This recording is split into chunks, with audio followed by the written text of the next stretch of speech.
ਦਰਸ਼ਕੋ break ਤੋਂ ਬਾਅਦ ਤੁਹਾਡਾ ਸਵਾਗਤ ਹੈ ਜੀ। ਡਾਕਟਰ ਸਾਹਿਬ ਐਂਡ ਵਾਲੇ ਸੈਕਸ਼ਨ 'ਚ ਤੁਸੀਂ ਸਾਡੇ ਦਰਸ਼ਕਾਂ ਨੂੰ ਦੱਸੋ ਅੱਜ ਦੇ ਦਿਨ ਦੀ ਸਿੱਖ ਹਿਸਟਰੀ ਐਂਡ ਵਰਲਡ ਹਿਸਟਰੀ ਵਿੱਚ ਕੀ ਅਹਿਮੀਅਤ ਹੈ। ਸਿੱਖ ਇਤਿਹਾਸ ਦੇ ਹਵਾਲੇ ਨਾਲ 1809 'ਚ ਅੱਜ ਦੇ ਦਿਨ ਮਹਾਰਾਜਾ ਰਣਜੀਤ ਸਿੰਘ ਨੇ ਕਾਂਗੜੇ ਦਾ ਕਿਲ੍ਹਾ, ਜਿਸ ਦਾ ਮਤਲਬ ਸੀ ਕਿ ਸਾਰੀ ਕਾਂਗੜਾ ਰਿਆਸਤ, ਉਸ ਨੂੰ ਫਤਿਹ ਕੀਤਾ ਜੀ। ਇਸ ਨੂੰ ਨਗਰ ਕੋਟ ਵੀ ਕਹਿੰਦੇ ਸੀ, ਕੋਟ ਕਿਲ੍ਹੇ ਲਈ ਹੈ ਔਰ ਇਹ ਬਹੁਤ ਪੁਰਾਣਾ ਕਿਲ੍ਹਾ ਅਜੇ ਵੀ ਹੁਣ ਵੀ ਉਹਦੇ 'ਚ ਟੂਰਿਸਟ ਵਿਜ਼ਿਟ ਕਰਦੇ ਨੇ। ਔਰ ਜਦੋਂ ਕਾਂਗੜਾ ਰਿਆਸਤ ਦੀ ਗੱਲ ਹੁੰਦੀ ਹੈ ਸੋ ਉਹ ਹੁਣ ਤਾਂ ਹਰ ਸਟੇਟ ਨੇ ਨਿੱਕੇ ਨਿੱਕੇ ਜ਼ਿਲ੍ਹੇ ਬਣਾ ਦਿੱਤੇ। ਉਸ ਵੇਲੇ ਦੇ ਵੀ ਕਾਂਗੜੇ ਦਾ ਮਤਲਬ ਸੀ ਇਹ ਸਾਰਾ ਹੀ ਏਰੀਆ ਜਿਹੜਾ ਕਿ ਕਾਂਗੜਾ, ਲਾਹੌਲ, ਸਪੀਤੀ, ਰੋਹਤਾਂਗ ਪਾਸ, ਚਾਈਨਾ ਨਾਲ ਬਾਰਡਰ ਲੱਗਣ ਤੱਕ ਇਹ ਇਲਾਕਾ ਸੀ। ਔਰ ਇੱਥੋਂ ਦੇ ਜਿਹੜੇ ਰਾਜੇ ਨੇ, ਕਟੋਚ ਫੈਮਿਲੀ ਦਾ ਰਾਜ ਸੀ, ਸੰਸਾਰ ਚੰਦ ਔਰ ਸੰਸਾਰ ਚੰਦ ਕਟੋਚੀਆ ਜਾਂ ਸੰਸਾਰ ਕਟੋਚੀਆ ਵੀ ਉਹਨੂੰ ਕਹਿੰਦੇ ਸੀ। ਔਰ ਇਸ ਦਾ ਸਬਬ ਮਹਾਰਾਜਾ ਰਣਜੀਤ ਸਿੰਘ ਦਾ ਕਾਂਗੜਾ ਫਤਿਹ ਕਰਨ ਦਾ ਇਵੇਂ ਬਣਦਾ ਕਿਉਂਕਿ ਇਹੀ ਜਿਹੜਾ ਰੋਹਤਾਂਗ ਪਾਸ ਵਾਲਾ ਏਰੀਆ ਹੈ ਜਾਂ ਜਿਹੜੀ ਕਾਂਗੜਾ ਵੈਲੀ ਦਾ ਕੁਝ ਹਿੱਸਾ ਅੱਗੇ ਜਾ ਕੇ ਜਮਨਾ ਦੇ ਪਰਲੇ ਪਾਸੇ ਜਦੋਂ ਜਾ ਕੇ ਨੇਪਾਲ ਦੇ ਨਾਲ ਵੀ ਬਾਰਡਰ ਲੱਗਦਾ, ਜਿਵੇਂ ਬਿਹਾਰ ਦੇ ਨਾਲ ਲੱਗਦਾ। ਸੋ ਨੇਪਾਲ ਦਾ ਜਿਹੜਾ ਜਰਨੈਲ ਇੱਕ ਰਾਜਾ ਅਮਰ ਸਿੰਘ, ਉਹ ਇਲਾਕੇ ਫਤਿਹ ਕਰਦਾ ਕਰਦਾ ਨੇਪਾਲ ਚੋਂ ਥੱਲੇ ਗੜਵਾਲ ਨੂੰ ਦਾ ਉਹਨੇ ਏਰੀਆ ਫਤਿਹ ਕੀਤਾ ਔਰ ਉਹ ਕਾਂਗੜਾ ਜ਼ਿਲ੍ਹੇ ਤੇ ਵੀ ਆ ਕੇ ਉਹਨੇ ਇਸ ਕਿਲੇ ਨੂੰ ਘੇਰ ਲਿਆ ਜੀ। ਹੁਣ ਜ਼ਾਹਰ ਹੈ ਕਿ ਵੀ ਪਹਿਲਾਂ ਤਾਂ ਜਿਹੜਾ ਉਹਨੇ ਮੁਕਾਬਲਾ ਕੋਸ਼ਿਸ਼ ਕੀਤੀ, ਕਿਲੇ 'ਚ ਵੜ ਗਿਆ, ਲੇਕਿਨ ਗੋਰਖੇ ਵੀ ਆਪਣੇ ਕਿਸਮ ਦੇ ਖੁੰਖਾਰ ਲੋਕ ਨੇ। ਇਹ ਉਹ ਵਕਤ ਸੀ ਕਿ ਸੰਸਾਰ ਚੰਦ ਕਟੋਚੀਏ ਨੇ ਮਹਾਰਾਜਾ ਰਣਜੀਤ ਸਿੰਘ ਤੱਕ ਲਾਹੌਰ ਸੁਨੇਹਾ ਪਹੁੰਚਾਇਆ ਕਿ ਵੀ ਜੇ ਤੁਸੀਂ ਮੇਰੀ ਮਦਦ ਤੇ ਆਓ, ਮੇਰੀ ਮਦਦ ਕਰੋ ਤਾਂ ਮੈਂ ਕਿਲ੍ਹਾ ਤੁਹਾਡੇ ਹਵਾਲੇ ਕਰ ਦਿਆਂਗਾ। ਸੋ ਉਹ ਅਜੇ ਰਣਜੀਤ ਸਿੰਘ ਕੋਈ ਬਹੁਤ ਜ਼ਿਆਦਾ ਉਮਰ ਨਹੀਂ ਸੀ ਜਾਂ ਕੋਈ ਉਸ ਕਿਸਮ ਦੀ ਅਜੇ ਫੌਜ ਵੀ ਨਹੀਂ ਸੀ, ਤੋਪਖਾਨੇ ਜਾਂ ਦੂਜੇ ਜਿਹੜੇ ਬਾਅਦ ਦੇ ਵਿੱਚ ਫਰੈਂਚ ਜਰਨੈਲਾਂ ਨਾਲ ਬਣੇ। ਔਰ ਸਿੱਖ ਜਿਹੜੇ ਨੇ ਉਹਨਾਂ ਨੇ ਕੋਈ ਪਹਾੜੀ ਲੜਾਈਆਂ ਤਾਂ ਲੜੀਆਂ ਨਹੀਂ ਸੀ ਹੋਈਆਂ ਜੀ। ਸੋ ਇਹ ਜਦੋਂ ਕਾਂਗੜੇ ਦੇ ਇਸ ਕਿਲੇ ਦੇ ਬਾਹਰ ਸਿੱਖਾਂ ਔਰ ਗੋਰਖਿਆਂ ਦੀ ਚੰਗੀ ਜਿਹੜੀ ਹੈ ਉਹ ਲੜਾਈ ਹੋਈ। ਗੋਰਖੇ ਬਹੁਤ ਬਹਾਦਰੀ ਨਾਲ ਲੜੇ, ਪਹਾੜੀ ਮਾਣੂ ਨੇ ਉਹ, ਔਰ ਛੋਟੇ ਕੱਦ ਔਰ ਖੁਖਰੀ ਔਰ ਗਠੀਲੇ ਸਰੀਰ ਔਰ ਬਹਾਦਰ। ਸਿੱਖਾਂ ਦਾ ਕਾਫੀ ਨੁਕਸਾਨ ਕੀਤਾ ਉਹਨਾਂ ਨੇ, ਪਰ ਸਿੱਖਾਂ ਦੀ ਫਤਿਹ ਹੋਈ। ਕਾਂਗੜੇ ਦਾ ਕਿਲ੍ਹਾ ਜਿਹੜਾ ਉਹ ਫਿਰ ਆਨਾਕਾਨੀ ਕਰਨ ਲੱਗਾ ਸੰਸਾਰ ਚੰਦ ਕਟੋਚ।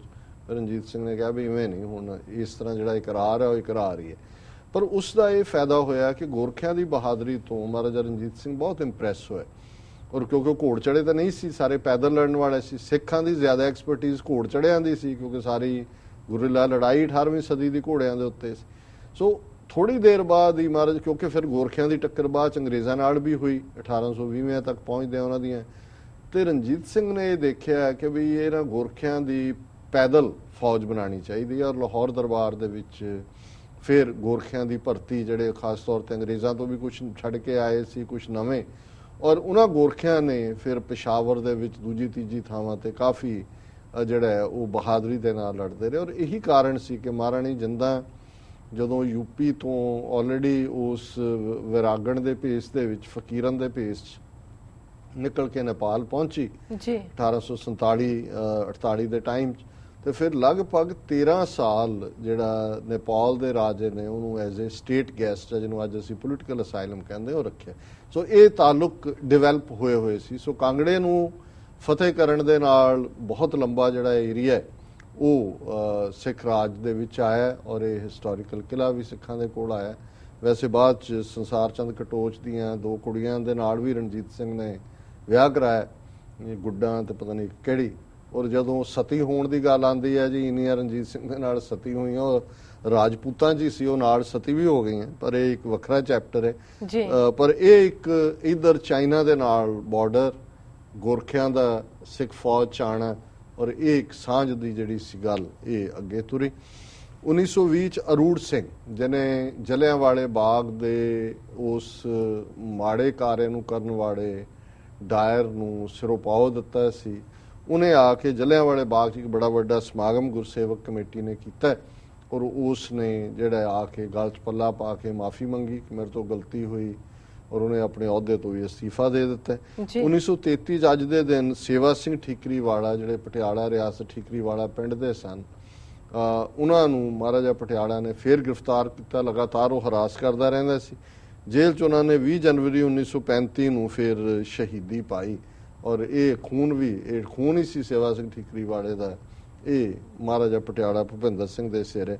1984 ਚ ਚੰਡੀਗੜ੍ਹ ਦੇ 7 ਸਿੱਖ ਨੌਜਵਾਨਾਂ ਨੇ ਇੱਕ ਜਹਾਜ਼ ਅਗਵਾ ਕੀਤਾ, ਕਿਉਂਕਿ ਜੂਨ 84 ਦੇ ਹਮਲੇ ਤੋਂ ਬਾਅਦ ਇਹ ਚੱਲ ਹੀ ਰਿਹਾ ਸੀ ਸਿਲਸਿਲਾ, ਔਰ ਉਹ ਲਾਹੌਰ ਲੈ ਕੇ ਗਏ, ਉੱਥੇ ਨਹੀਂ ਉਤਰਨ ਦਿੱਤਾ, ਕਰਾਚੀ ਲੈ ਕੇ ਗਏ, ਉੱਥੇ ਨਹੀਂ ਉਤਰੇ, ਫਿਰ ਦੁਬਈ ਆ ਗਏ, ਦੁਬਈ ਉਹਨਾਂ ਨੂੰ ਜਿਹੜਾ ਗ੍ਰਿਫਤਾਰ ਕਰ ਲਿਆ ਸੀ, ਔਰ 1993 ਚ ਉਹਨਾਂ ਨੂੰ ਉਮਰ ਕੈਦ ਸੁਣਾਈ ਗਈ ਜੀ। ਸੋ ਵਰਲਡ ਹਿਸਟਰੀ ਦੇ ਹਵਾਲੇ ਨਾਲ 1456 ਚ ਪਹਿਲੀ ਵਾਰ ਬਾਈਬਲ ਜਿਹੜੀ ਹੈ ਉਹ ਪ੍ਰਿੰਟਿੰਗ ਪ੍ਰੈਸ ਦੇ ਵਿੱਚ ਛਪੀ।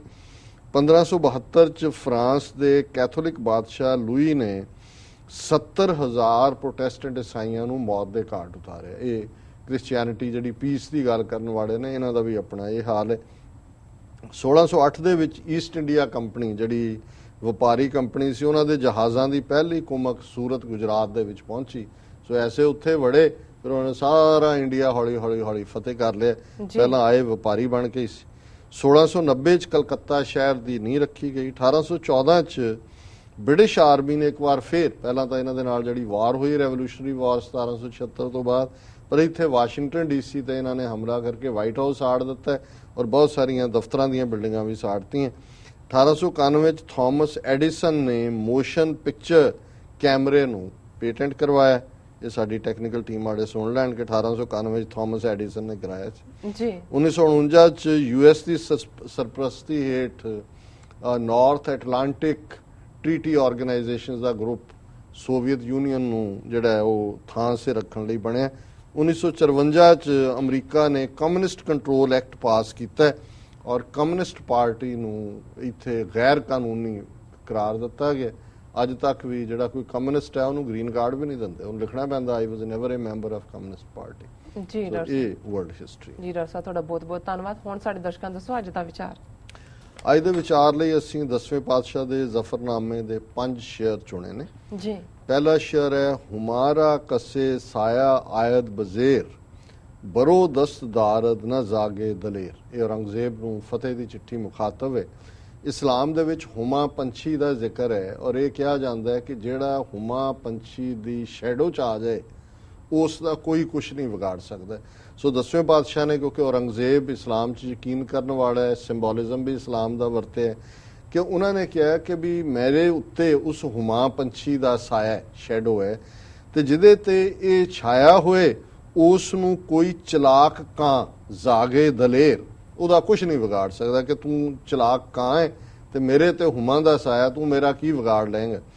ਕਸੇ ਪੁਸ਼ਤ ਉਫਤਦ ਪਸੇ ਸ਼ੇਰੇ ਜ਼ਰ ਸ਼ੇਰੇ ਨਰ ਨਾ ਗੀਰਦ ਬੁਜ਼ੋ ਮੇਸ਼ੋ ਆਹੂ ਗੁਜ਼ਰ। ਦੂਸਰੀ ਉਦਾਹਰਣ ਸ਼ੇਰ ਦੀ ਦਿੱਤੀ ਹੈ ਕਿ ਜਿਹੜਾ ਜਾਨਵਰ ਸ਼ੇਰ ਦੀ ਪਨਾਹ ਚ ਆ ਜਾਏ ਉਸ ਨੂੰ ਬੱਕਰੀ, ਭੇਡ ਜਾਂ ਹਿਰਨ, ਬੁਜ਼ੋ ਮੇਸ਼ੋ ਬੱਕਰੀ ਭੇਡ ਨੂੰ ਕਹਿੰਦੇ ਨੇ, ਆਹੂ ਹਿਰਨ ਨੂੰ ਕਹਿੰਦੇ ਨੇ, ਵੀ ਜਿਹੜਾ ਜਾਨਵਰ ਸ਼ੇਰ ਦੀ ਸ਼ਰਨ ਚ ਹੈ ਉਹਦਾ ਬੱਕਰੀ, ਭੇਡੂ ਤੇ ਹਿਰਨ ਉਹਦਾ ਕੀ ਵਿਗਾੜ ਲੈਣਗੇ।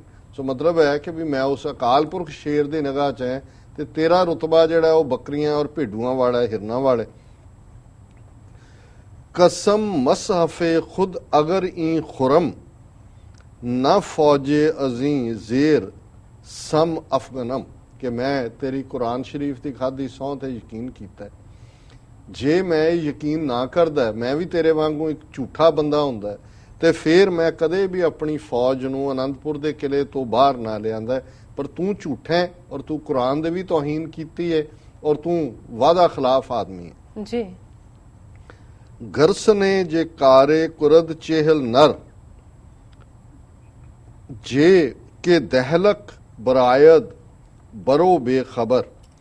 ਹੁਣ ਚਹਿਲ ਕਹਿੰਦੇ ਨੇ 40 ਨੂੰ, ਉਹਨਾਂ ਨੇ ਕਿਹਾ ਵੀ ਜਿੱਥੇ 10 ਲੱਖ ਦਹਿਲਕ 10 ਲੱਖ, ਕਿ ਤੇਰੀ 10 ਲੱਖ ਦੀ ਫੌਜ ਚਮਕੌਰ ਦੀ ਗੜੀ ਚ ਜੀ 40 ਭੁੱਖਿਆਂ ਭਾਣਿਆਂ ਤੇ ਟੁੱਟ ਪਈ।